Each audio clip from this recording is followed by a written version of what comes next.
नमस्कार, आपका बहुत-बहुत स्वागत है मौसम तक चैनल पर। इस समय उत्तर भारत से लेकर मध्य भारत तक कई राज्यों में कई शहर कोल्ड वेव की गिरफ्त में हैं और कुछ शहरों में, कुछ ज़िलों में पाला पड़ने की संभावनाएँ बनी हुई हैं। पहले से ही पाला पड़ रहा है राजस्थान के उत्तरी भागों में और इससे सटे हरियाणा के कुछ शहरों में, साथ ही साथ उत्तर प्रदेश भी प्रभावित होगा, मध्य प्रदेश पर भी प्रभाव दिख रहा है और अब अगले 3 दिन क्या कुछ बदलाव हो सकते हैं, इस पर एक बार नज़र डालेंगे। लेकिन इस समय जिसको हमने रिलेट किया था इससे पहले भी कि इस बार 2021 और 22 का जो विंटर सीज़न है वो बहुत ज़्यादा इंटेंस होने जा रहा है और उसका जो टाइम है, ड्यूरेशन है वो भी प्रोलॉन्ग्ड होगा, यानी लंबा चल सकता है विंटर सीज़न और इस बार प्रचंड सर्दी का सामना लोगों को करना पड़ सकता है। तो ये कंडीशन इस समय बनी हुई है।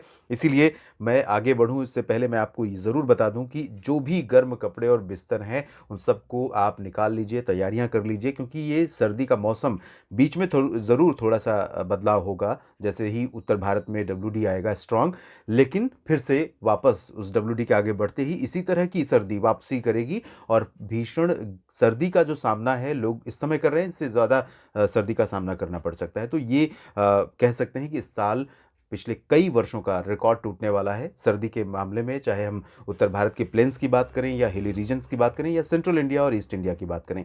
यहाँ तक कि दक्षिण भारत के शहरों में भी तापमान में गिरावट होगी। उसकी वजह लानिना की स्ट्रॉन्ग प्रेजेंस है। लानिना के चलते क्या मेजर चेंज होते हैं, ये हम आपको दिखाते हैं एक स्लाइड में। यहाँ आप देखिए, समुद्र की सतह का तापमान बदलता है और इसी को हम लानिना या एल नीनो कहते हैं। लानिना की कंडीशन में आप देखिए कि जो समुद्र की सतह है वो मोर कूलर है देन एल नीनो सीजन में। ये एल नीनो का टेम्परेचर का प्रोजेक्शन है एल नीनो के दौरान और ये वार्मर देन एवरेज। ये वाला जो रंग आप देख रहे हैं ऑरेंज, ये है वार्मर देन एवरेज, यानी समुद्र की सतह का जो तापमान औसत होता है उससे ज़्यादा तापमान इतने अधिक रीजन्स में यहाँ पर दिखाई दे रहा है। जबकि अगर हम लानिना के ईयर्स में चलेंगे तो यहाँ पर जो कूलर वाला एरिया है वो ज़्यादा बढ़ रहा है। ये लाइट ब्लू कलर है और इसको आप देख सकते हैं, ये ज़्यादा एरियाज़ में दिखा रहा है। तो यानी कि इस समय लानिना की जो स्ट्रॉन्ग कंडीशन है उसमें बदलाव क्या होते हैं ये मैं आपको दिखाता हूँ। यहाँ पर आप देखिए,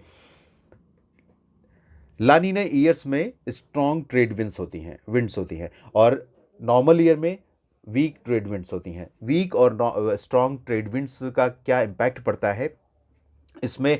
जो उत्तरी और कहें कि प्रशांत महासागर का उत्तरी रीजन है और इससे सटा हुआ पश्चिमी तटवर्ती क्षेत्र है अमेरिका का, यूएस का, उन भागों में बहुत ज़्यादा बारिश होती है। कनाडा में ज़्यादा बारिश होती है और स्नोफॉल होता है।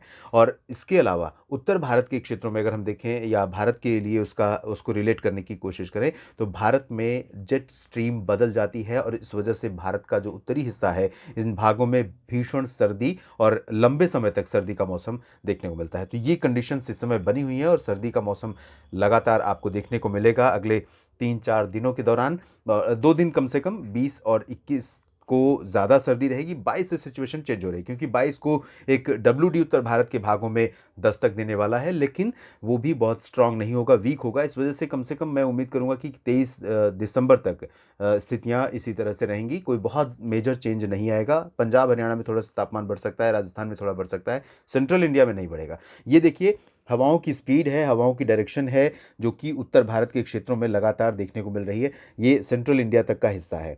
अगर मैं यहाँ पर देखूँ, लगभग 17 डिग्री लैटिट्यूड पर ये जो हवाओं का रुख है वो उत्तरी और उत्तर पश्चिमी है, यानी कि महाराष्ट्र सीधे प्रभावित होगा, तेलंगाना और आंध्र प्रदेश का उत्तरी तटीय हिस्सा, छत्तीसगढ़, ओडिशा, छत्तीसगढ़, मध्य प्रदेश, महाराष्ट्र, गुजरात, राजस्थान, उत्तर प्रदेश, हरियाणा, पंजाब, दिल्ली और उत्तर भारत के पर्वतीय क्षेत्र, साथ ही साथ पूर्वी भारत और पूर्वी भारत के साथ साथ ये जो पूर्वोत्तर हिस्सा है, इन भागों में भी इन हवाओं का प्रभाव रहेगा। तो ये आज ही नहीं रहेगा, अगले 3 दिनों तक का मैप आपको दिखाने की मैं कोशिश करता हूँ। यहाँ पर देखिए, 21 तारीख को भी इसी तरह की कंडीशन है।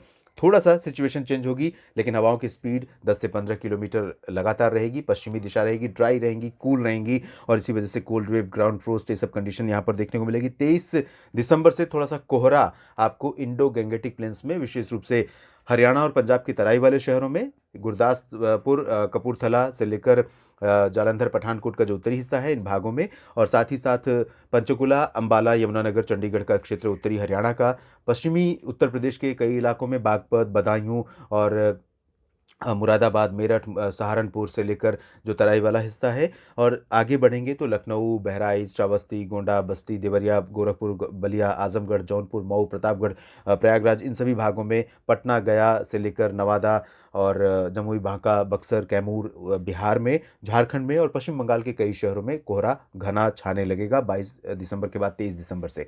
और इसी तरह की स्थितियां हमें पूर्वोत्तर भारत में कई राज्यों में देखने को मिलेंगी। घने कोहरे के चलते पूर्वोत्तर से लेकर पंजाब तक 23 दिसंबर से लेकर 23 और 24-25 दिसंबर तक 3 दिन ऐसे हो सकते हैं जब यहाँ पर एयर, रेल और रोड, ये तीनों ट्रैफिक यहाँ पर डिसरप्ट हो सकता है, बाधित हो सकता है। तो अगर आप कहीं इस दौरान निकलने वाले हैं तो आप इसके लिए मेंटली प्रिपेयर रहें कि आप लेट हो सकते हैं, चाहे वो आपकी फ़्लाइट हो या आप ट्रेन से जा रहे हैं और आपकी प्लानिंग है तो उसमें आपको थोड़ा सा विलंब हो सकता है। इसके लिए आप मेंटली प्रिपेयर रह सकते हैं और इन्फॉर्म कर सकते हैं कि संभवतः फॉग की कंडीशन होगी तो मैं कुछ देरी से पहुंचूंगा। और इसके साथ ही साथ जब ये सिस्टम निकल जाएगा उसके बाद फिर से हवाएं चलेंगी, फिर से तापमान गिरेगा और सर्दी का प्रकोप बढ़ेगा। और ग्राउंड फ्रोस्ट की कंडीशन जो होती है, ग्राउंड फ्रोस्ट क्यों पड़ती है? आसमान जब साफ रहे, तापमान लगातार नीचे जाता रहे, हवाएं ठंडी चलती रहें, तो उस दौरान जो मिस्ट है, कुहासा या ओस है, ड्यू, पौधों की पत्तियों पर जिसे आप देखते हैं सर्दियों के मौसम में, आप खुले मैदान में निकल जाएं तो पूरी घास पर एक सफ़ेद पानी की परत जो दिखाई देती है, तापमान फ्रीजिंग पॉइंट से नीचे जब पहुंच जाता है, यानी शून्य से नीचे, तब यही पानी, यही ओस की जो बिंदुएं हैं, बूंदें हैं, ये जम जाती हैं और ये बर्फ़ के टुकड़े के रूप में नज़र आती हैं, और यही होता है ग्राउंड फ्रोस्ट। तो ये सिचुएशन कई बार फसलों के लिए बहुत ज़्यादा चैलेंजिंग होती है, और क्योंकि फसलें इस समय ज़्यादा मैच्योर नहीं है, ज़्यादा परिपक्व अवस्था में नहीं है, ये बहुत ही नाजुक अवस्था होती है रबी फसलों की ये इस समय। चाहे हम गेहूं की बात करें, सरसों, चने और मटर, या फिर बाकी जो रबी फसलें हैं उनकी बात करें, तो ऐसे में इनका रखरखाव, इनका जो मैनेजमेंट है वो बहुत अहम हो जाता है। और किसान भाइयों को पहले से ही जानकारी है कि अगर इस तरह की स्थितियां पैदा होती हैं तो उन्हें करना क्या होता है।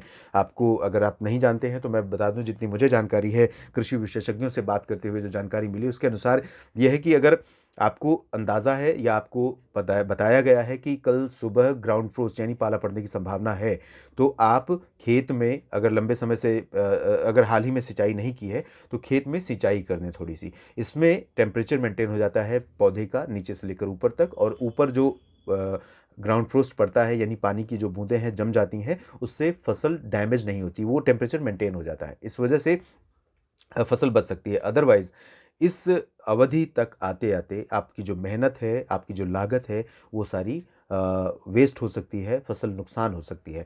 हालांकि भले ही आपने फसल बीमा ले रखा होगा, आपकी फसल की कुछ ना कुछ सुरक्षा फसल बीमा के ज़रिए, उसके माध्यम से ज़रूर हो रही है, लेकिन आपको इससे जो रिकवरी होती है वो आपकी उम्मीदों से और आपकी मेहनत की से बहुत कम होती है। तो इस वजह से आपको खुद एहतियात रखना होगा। दक्षिण भारत के क्षेत्रों में बहुत मेजर चेंज वेदर में नहीं होगा। नॉर्थ ईस्ट मानसून कमज़ोर हो रहा है।